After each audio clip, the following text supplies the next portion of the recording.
This is not usually where I'm starting a video, but welcome to another video of me restoring my E36 M3. If you guys haven't seen any of the other videos of this car, this E36 M3 that I'm talking about specifically has 17,000 miles. I've owned it for 4 years and it needs some framework. And as you could probably see in the back here, we have almost a whole E36 in the next 5. Obviously not a whole E36, but we have a lot of E36 chassis parts back here. So the car is currently en route to a frame shop. So I found a guy to do my frame. He understands where I come from, like where I stand with the car. Like I want it to be pretty perfect. So, but yeah, I'm pretty excited for this. After 4 long years, the car is finally getting to a frame machine, which I mean, it's already seen one in its life. It's just personally, I didn't like how it was done. So I got all the correct parts and we're gonna try that again. And hopefully this time it goes good and it's the last time this car ever sees a frame machine. Nah. It's the tow guy. Yo. Yeah? Almost hit my trailer, dude. Almost caused an accident. Damn, it's everything good though? Everything good. It's just he was trying to cut into my lane and I wasn't letting him because it was a legal turn like he was doing. I rolled down the window, I'm like, yo, you're doing a legal turn right now. And he was like he's a foreigner. But on shit, bro, everything is good. I'm a good ass driver, but dude, this guy's just like, man, dude. North Highlands, bro, crazy area. Oh snap. It's pretty tight fit. That's a pretty tight fit. There's the E36, guys. Oh my goodness, it looks good. It looks good on a trailer with this angle. But yeah, we got a lot of parts back here. We got the front radiator support. We got fenders, part of the front frame and a part of the rear frame. Sheesh.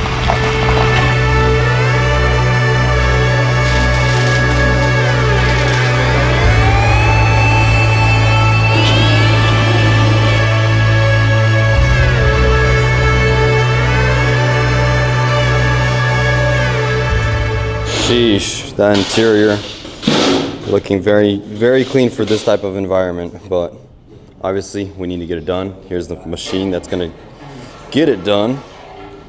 So pretty exciting. Just dropping it off today. He's probably gonna start working on it soon. And I also need to unload all the other parts from my X5.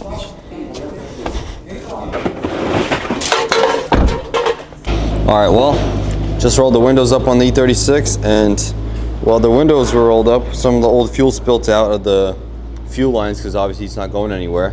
Look at the color of that fuel, guys. That's like 5-6 year old fuel. Crazy. But yep, car is officially at the frame shop.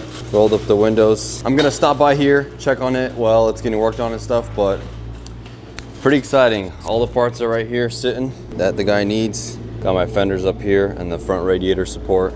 But yeah, it's kind of hard to walk away from this car and let someone else work on it, but you know, I trust this guy, so hopefully it all goes well. Guys, it's been like, today's Monday and I dropped off the car last Friday, so it's been more than a week since I've seen the E36 and I don't know why I didn't even think of pulling up. I think it was just like me being scared of seeing the car in a bad state, but I've seen the car in almost its worst state. I'm pulling up to the frame guy right now. I told him that I was gonna pull up, so, oh, there he is. He's opening up the gate. It looks honestly amazing. He said he had whoops, my mic's right here. He said he had to pull the subframe, not the subframe. He said he had to pull the strut tower just a little bit. So, you know, this guy has all the measuring tools and everything, so I trust him. So let's see if he likes the two-step. He's behind the car right now.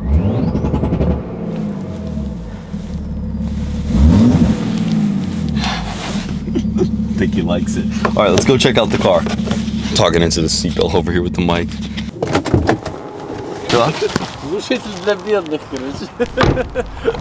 First look of the car.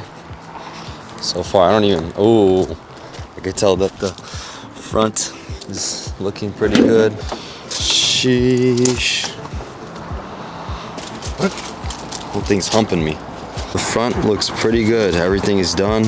As you see, this is completely new from the other thing. And apparently the other front section that I got, he said it was hit, so he had to pull it a little bit here. He put his little sealant here. It's a little bit different than what it is OEM, as you guys see here. But honestly, as long as it looks the same as on the other side, it does not bug me at all. And then for the back, it's also done, which is crazy. The panel is finally looking good. I can get this dent fixed now. You can just go through this hole right here. The tub is fixed as well. Creases or cracks here, which is great. And instead of replacing the whole tub, because it's a whole lot of work, we did something like this. Cut it out. Did it by the spot welds over here and on the bottom, but this section, literally only this L was cut. Everything else is by sections on the spot welds. But yeah, it looks pretty good. Can't believe that the next step to this car is literally to paint it, which is kind of overwhelming to say the least, because to find a paint guy that's gonna do all this is gonna be a little difficult.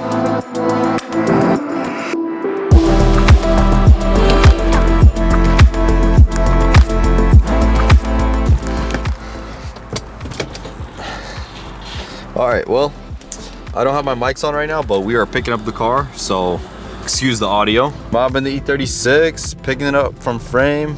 Pretty exciting, guys.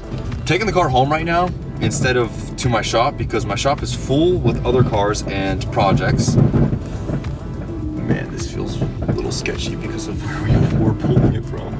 He said it's good. Oh, I forgot there's no transmission. I went to, oh my goodness, and I just hit the clutch all the way down on the ground. Heck of funny, I went to go put it in gear. There's no trans.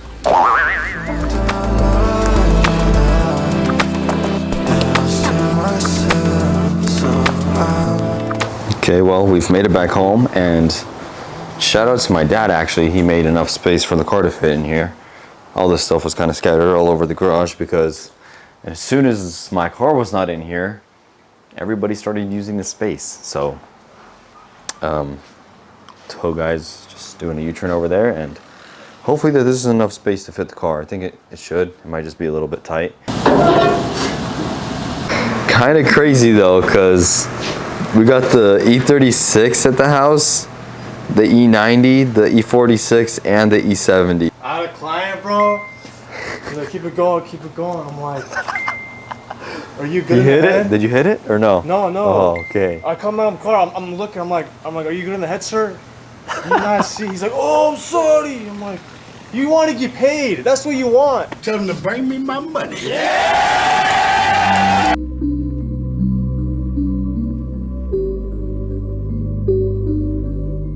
Okay, well, E36 made it back to the garage. It honestly looks exactly the same, but as soon as you open the hood, get it in service mode,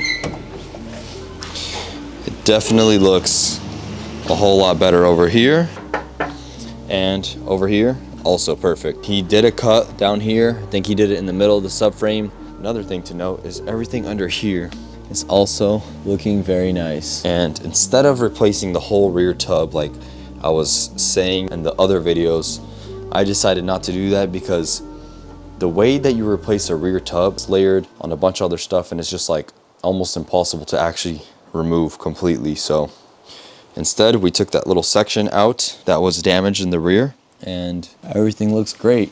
Gaps here match up, same with this side, have a nice flow to it. So everything turned out great on the car. Now it's sitting at the house again until I find a paint guy. So if you guys know anybody that paints really good in Sacramento, hit me up.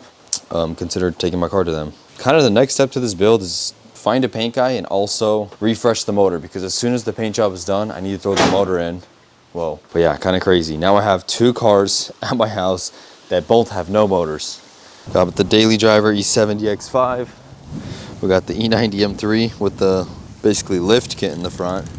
And then we have the very neglected drift car. So obviously I need to paint the front bumper, the hood, the fenders. The car only has 17,000 miles, right? So I basically want to make it look as good as possible. There's some scratches here that might not buff, might buff. The roof, setting stuff on it over the years. So I might even consider painting the roof as well. I don't know if I should do like a blend from quarter panel to the end, or if I should just repaint the whole entire car. Like I was saying, it's gonna be a lot of money to repaint the car, whichever way I decide to go. I'm sure I'll make a good decision, but we got to get this thing out of here soon, because like it's already becoming a shelf again. Can't blame anybody for that, because I was the one that put that there. But yeah, just came in here to film the outro, guys. Kind of sad that it's in a garage again. It needs to be on the road, like it's one step closer. So just a couple more steps and this car will be completely finished, which is crazy because after 4 years of ownership, right, I finally will get to enjoy this car soon. What it's meant to do, right? It's not meant to sit in a garage, it's meant to get driven. That's what a car is for. Yeah, I'm sorry for not getting clips of it actually getting framework done. I regret not even filming those clips myself because it's like a memory that I could have had, but I guess I just didn't want to film it, or I don't even know. I just feel like I wanted to just drop off the car, pick it up when it was done. But I'll definitely get clips of it getting painted. That will probably be in the next video you guys see of this car. But yeah, thank you so much for watching, and thank you for 3K subs. We might not be there right now, but we're like less than 100 away. So yeah, appreciate you guys. Take care.